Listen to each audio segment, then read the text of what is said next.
Tá me filmando direitinho? Tudo bom, pessoal? A paz, que é o Bispo Eduardo Costa mais uma vez. E hoje a gente está fazendo aqui uma proposta aqui na minha casa, uma campanhazinha. E eu quero hoje dividir essa mensagem que a gente vai dividir aqui com alguns irmãos aqui em nome do Senhor e Salvador Jesus, tudo bem?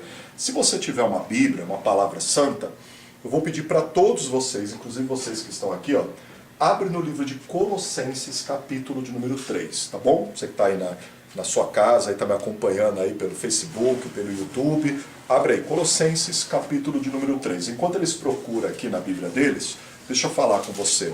Espalhe, sabe? Espalhe para todo mundo, fala do nosso canal aí, canal voltado ao povo de Deus, um canal aí para evangelizar e ensinar a palavra de Deus. Mas ensinar nua e crua, ou seja, sem rodeio, sem doutrinas religiosas, a palavra como tem que ser pregada e como tem que ser ensinada, a palavra como Jesus ele falava em nome do Senhor e Salvador Jesus, tudo bem? Vamos lá? Colossenses, capítulo de número 3, pessoal. Isso. Vamos lá. Pronto. Minha já estava até aqui já separada. Vamos lá? Em nome do Senhor e Salvador Jesus. Pronto. Eu quero mostrar duas coisas hoje para vocês. A primeira está aí, ó, Colossenses capítulo de número 3. Isso. Acharam? Eu vou ensinar aquela musiquinha lá da Bíblia para vocês. Ó. Mateus, Marcos, Lucas, João, Atos, Romanos, Coríntios. Aí vem Gálatas, Efésios, Filipenses, Colossenses. Vem ensinar isso na aula de teologia. Você não esquece mais. Aprender. Oi? Quero aprender. Vamos lá? Achou? Colossenses capítulo de número 3. Certinho? 3. Isso. Todo mundo encontrou? 3. Preste atenção, eu vou mostrar dois versículos para vocês entenderem a mensagem que eu quero passar. Primeiro aqui, ó, Colossenses capítulo 3, versículo 1. Portanto, se já ressuscitaste com Cristo, buscai as coisas que são de cima, ou dependendo da sua Bíblia, buscai as coisas que são do alto, onde Cristo está assentado à destra de Deus. Pensai nas coisas que são de cima, e não nas que são da terra, porque já estáis mortos em vossa vida, está escondida em Cristo e em Deus. Então vamos lá. Aqui o apóstolo Paulo, cheio do Espírito Santo, o que ele está ensinando para a gente? Se eu sou de Cristo, se eu já aceitei Cristo, então eu tenho que o quê? Pensar nas coisas que são do alto, nas coisas que são de cima. Como assim, bispo? Meus irmãos, hoje nós vivemos numa sociedade, como é que a gente pode usar um termo correto? Uma sociedade muito capitalista, consumista, que você tem que todo ano ter uma roupa nova, tem que ter um sapato novo, tem que ter um carro melhor, tem que ter um relógio melhor, tem que ter um emprego melhor, sabe? Só que se a gente for olhar para a Bíblia em si, o verdadeiro ensino da Bíblia, não estou dizendo versículos isolados, porque muitas igrejas hoje pregam doutrinas, mas eles leem versículos isolados, não o texto em si. E aí acaba gerando péssimas doutrinas. Se você for olhar a Bíblia no contexto geral, a ordem de Deus é o quê? Olha, agora vocês são de Deus? Somos. Entregou a vida para Jesus? Entreguei. Esquece o mundo. Esquece o mundo. Não se preocupe com as coisas da terra. Se preocupe com as coisas lá de cima, lá do alto. Mas por que o mundo, a sociedade, faz questão de implantar na tua cabeça que você tem que se preocupar, sim, em querer ter um carro melhor, uma casa melhor, dinheiro mais no banco? Porque isso faz com que você se desvia da verdadeira intenção que é o Evangelho. Que você saia daquele foco. Você às vezes fica tão preocupado em conquistar, porque eu tenho que ganhar, eu tenho que ser o quê? É um mundo competitivo. Não, porque se você é de Deus, você tem que ser isso. Se você é de Deus, você tem que ser aquilo. Mas Jesus nunca disse isso. Outro dia eu estava vendo uma pregação de um pregador norte-americano, Paul, eu vou falar o nome dele errado, é melhor nem tentar falar. E tem uma parte da pregação que ele disse assim: Deus nunca nos chamou para construir impérios. Deus nos chamou para passarmos por uma prova, para alcançarmos a nossa salvação. Quando fala prova, não quer dizer doença, enfermidade, não. É a renúncia. Então o verdadeiro evangelho, o ensino verdadeiro da palavra é salvação, renúncia, entrega. Lembra o que Jesus ensinou? Aquele que quiser perder a sua vida por amor de mim, ganha-la. Mas aquele que não quiser, aquele que quiser ganhar a tua vida aqui, esse vai perder. Então esse foi o verdadeiro ensino de Jesus. Esse foi o verdadeiro evangelho que Jesus trouxe para a terra. Jesus não chegou para Pedro e falou assim: qual é seu nome? Simão. Pois agora você será chamado de Pedro, porque sobre essa rocha edifico a minha igreja. E de pregar o evangelho em toda criatura, em todo lugar do mundo. Constrói uma igreja gigantesca. Eu quero que você constrói um palácio de mármore. Vou até te dar um lugar, lá em Roma. Você começa a construir um monte de palácio. Pode construir uma mega corporação. Pode falar que é em nome de Jesus, é no meu nome. Jesus nunca disse isso. Jesus ele falou: qual é teu nome? Simão. Agora vos será chamado Pedro, e farei de vós pescador de almas. Então, Jesus não nos chamou para construir mega impérios. Tanto em matéria de igrejas, de religiões, e isso fica aí para os nossos amigos aí que estão nos acompanhando pela internet, Jesus nos chamou para nos construir mega empresas, igrejas que mais parecem corporações empresariais. Jesus não nos chamou para isso, construir palácios, catedrais com altares de mármore, com seus púlpitos gigantescos, folhado a ouro, enquanto tem pessoas na mesma calçada desses templos passando fome. Jesus não nos chamou para isso. Jesus nos chamou para o plano da salvação de Deus. Foi para isso que Jesus nos chamou. E é isso que Jesus ele quer que nós venhamos a entender. Mas, bispo, eu tenho minha família, eu tenho meu compromisso, eu tenho que trabalhar, eu tenho que pagar minhas contas. Sim. Mas lembra o que o próprio Jesus ele disse lá em Mateus capítulo 6? Buscai em primeiro lugar o reino de Deus. As outras coisas serão acrescentadas. Só que hoje em dia, na nossa sociedade, não só na sociedade, até algumas igrejas, denominações, parece que ensinam o contrário. Buscar em primeiro lugar as outras coisas, o reino de Deus vai ser acrescentado. Não, porque você tem que ser um empresário, você tem que ser um lojista, você não pode aceitar, não sei o quê. Não, peraí, não é isso que Jesus veio ensinar. Não estou dizendo que você não possa lutar por ter algo melhor. Claro que sim.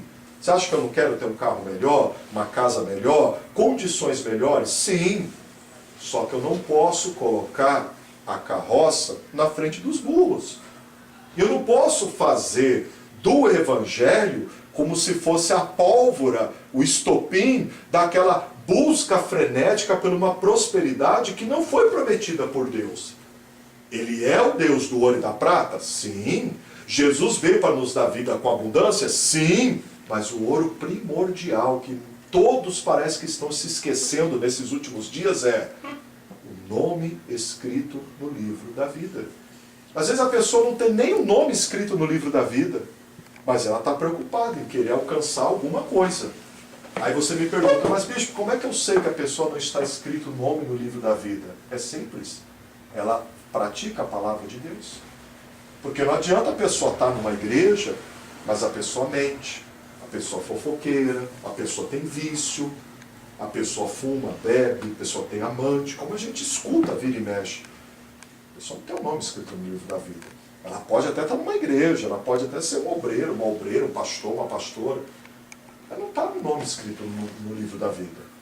Então a coisa primordial é buscar a minha comunhão com Deus, buscar a minha salvação, ter a convicção, a certeza de que meu nome está escrito no livro da vida, aí sim, buscar em primeiro lugar o reino de Deus e as outras coisas serão acrescentadas.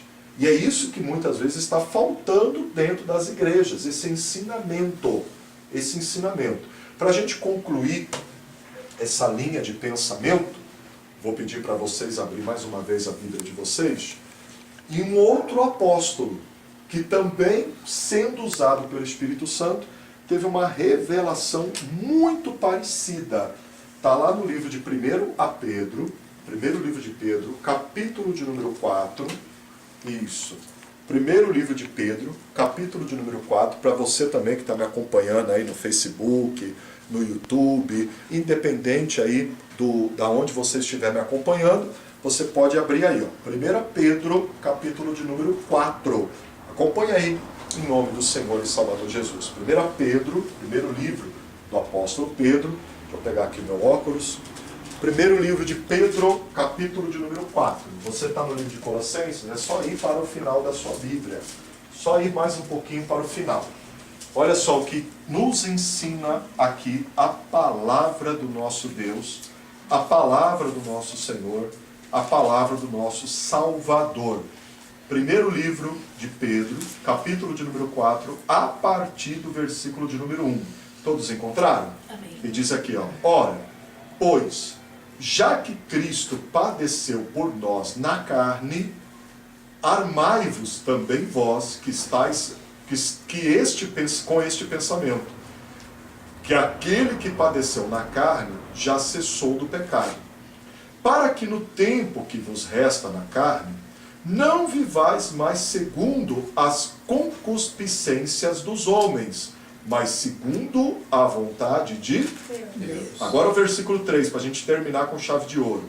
Porque é bastante que no tempo passado da vida vivêssemos a vontade dos gentios, andando em desilusões, concupiscência, borracheiras, grutonarias, bebedices e abomináveis idolatria, achando estranho não corrertes com ele, no mesmo desfreamento de desilusões, blasfemando de vós, os quais hão de dar conta ao que está preparado para julgar os vivos e os mortos. Porque por isso foi pregado o Evangelho, também aos mortos, para que na verdade fossem julgados segundo os homens na carne, mas vivêssemos segundo Deus em espírito. Olha só que revelação fantástica o apóstolo Pedro teve aqui. Vamos avaliar versículo por versículo. Ele começa dizendo aqui, ó, ora pois, já que Cristo padeceu por nós na carne, ou seja, o sofrimento, as chagas, chicotadas, a surra, a tortura, a crucificação, tudo aquilo que Jesus passou e tudo aquilo que Jesus viveu foi para garantir a nossa salvação. Agora o apóstolo ele diz uma coisa interessante aqui, ó, e isso eu tenho certeza que está igual em todas as Bíblias. Ele fala aqui, ó, armai-vos também vós com este pensamento. Ou seja, temos que ter esse mesmo pensamento, de padecer. Não estou dizendo de se tornar masoquista, sentir prazer em sofrimento, não é isso. Mas o padecer por Cristo. Vou dar um exemplo, até na minha vida mesmo, até nesses últimos tempos aqui na cidade de Bauru. Quantas pessoas que não veio me procurar, desempregadas. Oramos, jejuamos, ministramos a palavra, Deus abriu a porta. Quantas pessoas até mesmo doentes. Hoje mesmo eu estava conversando com o irmão Jailton, eu estava lembrando dele. Lembra da irmã Neuza, que chegou com a gente, diagnosticada câncer, que até o médico desenganou até o tempo de vida, e começamos a orar, começamos a clamar, a mulher foi se recuperando, se recuperando, se recuperando. E fora outros casos, se a gente for aqui numerar, uma quantidade enorme, pessoas que foram na igreja, passando problemas na família, em casa, e a gente orando, buscando, ensinando a palavra, ministrando a palavra, porque isso é o Evangelho. Quando Cristo esteve na terra, Cristo não veio pular, gritar, dar chilique, fazer essas papagaiadas que a gente vê em alguns lugares. Ele sentava, ministrava a palavra, pregava principalmente do arrependimento para a pessoa encontrar salvação, que é um fato real. Depois ele orava pela pessoa ser curada, liberta, abençoada. Esse é o Evangelho. Isso é o verdadeiro Evangelho. E muitos dessas pessoas até mesmo se afastaram da igreja. Muitos até mesmo, depois de ter se afastado, me criticavam, falavam mal de mim. Então é nesse sentido que ele está dizendo. Arme-se desse pensamento. Por quê? Porque assim como aconteceu com Jesus, também vai acontecer com a gente. Isso é natural. É comum. Infelizmente acontece. Pessoas que um dia você ajudou, que orou por ela, jejuou por ela, ensinou a palavra para ela, teve até um gasto, né, de tempo, sabe? Mas aí chegou um tempo que a pessoa até se afastou, até te criticou, até falou mal de você. Tenha esse pensamento. Arme-se desse pensamento. É normal. Isso é normal. O ser humano é assim. Só que aqui o apóstolo, ele fala uma coisa interessante que ele diz aqui, ó, no versículo 2. Para que no tempo que vos resta em carne, não vivais mais segundo a concupiscência dos homens, mas segundo a vontade de Deus. Aqui o apóstolo, ele já começa a ter a mesma revelação que o apóstolo Paulo teve lá atrás em Colossenses. Falou, olha pessoal, nós temos que nos preocupar com Deus e não vivermos como as pessoas daqui da terra. Porque, vou dar um exemplo, mulher aqui na terra, qual é a preocupação dela? Olha, saiu um vestidinho lindo, eu vi ali no Boulevard e que eu quero porque eu quero comprar aquele vestido. É errado a mulher querer comprar um vestido novo, um sapato novo? Não é errado. Mas tem um detalhe, se eu não tenho condições, eu não vou fazer disso uma tempestade num copo d'água, como algumas pessoas fazem. Se eu quero, Deus vai me ajudar, Deus vai me abençoar, eu vou conseguir comprar. E se eu não conseguir comprar? Rapaz, o povo de Israel, quando saiu do Egito, ficou 40 anos no deserto, com a mesma roupa, a mesma sandália. A Bíblia diz que não gastava nem o sapato, não gastava nem a roupa envelhecia. E nem por isso ninguém ficou lá brigando, xingando, discutindo. Por que eu vou discutir se sai uma camisa nova ou não? Isso é um pensamento, me perdoe a expressão, mas é verdade, mesquinho. É a pessoa ter uma fé superficial. Porque a unção que Deus colocou dentro de nós, a sabedoria, o discernimento da palavra, foi para que nós venhamos a conquistar almas para a salvação e alcançar coisas grandiosas espiritualmente. Por isso que o apóstolo fala o quê? Se preocupais com as coisas do alto. Buscai em primeiro lugar o reino dos céus. As outras coisas vão vir, vai acontecer, eu não tenho que me preocupar. Então o mundo está tentando empurrar as pessoas numa direção para realizarem algo que é contrário ao que o Evangelho ensina. Nós não devemos viver como as pessoas daqui. Por isso que o apóstolo Pedro ele fala, eu tenho que viver conforme a vontade de Deus, e não a concupiscência dos homens dessa terra. Não, porque eu tenho que ter um carro melhor. Olha, se for para mim ter um carro melhor, glória a Deus, eu gostaria de ter. E se eu não tiver, Deus vai me dar condição para me manter o meu mesmo velhinho, está sempre em ordem, para mim nunca me deixar na mão. Então é isso que a Bíblia nos ensina. Esse é o verdadeiro Evangelho. Seja feliz com o que você tem. Agradeça a Deus todo dia pelo que você já conquistou. Não pare de lutar. Não é isso que eu estou dizendo. Mas não faça isso o seu foco número 1. O seu foco número 1 tem que ser Cristo. Tem que ser o meu nome no livro da vida. Tem que ser minha comunhão com o Pai. Isso tem que ser meu foco número 1. É acordar de manhã, orar, falar com Deus. Não deixar que a alegria do Espírito Santo saia do meu coração com problemas mundanos. Mas, bispo, eu estou com um problema grave, eu estou doente, eu estou enfermo. Inclusive você que está me acompanhando, de repente você pode até me ver falando isso e você fala, mas eu estou com um problema grave, eu estou devendo, eu estou isso, eu estou aquilo. Mas aí que está o X da questão. Você está com esse problema porque você esqueceu de buscar o reino de Deus em primeiro lugar. Quando você colocar o reino de Deus em primeiro lugar, as outras coisas serão acrescentadas. A mesma coisa eu falo para vocês.